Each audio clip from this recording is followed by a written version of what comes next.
dia que eu ajudei um idoso. Então, isso não foi pouco tempo, não foi muito tempo atrás, não foi muito tempo.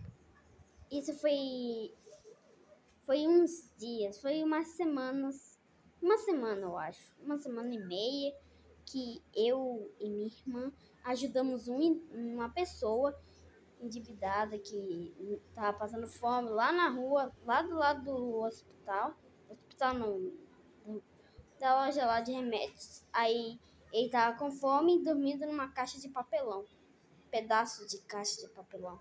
Aí eu tava voltando da escola com um bolo e também um suquinho.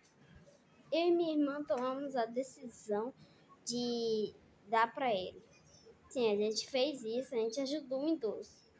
Era uma das coisas que eu queria falar para vocês. É isso, galera. Tchau.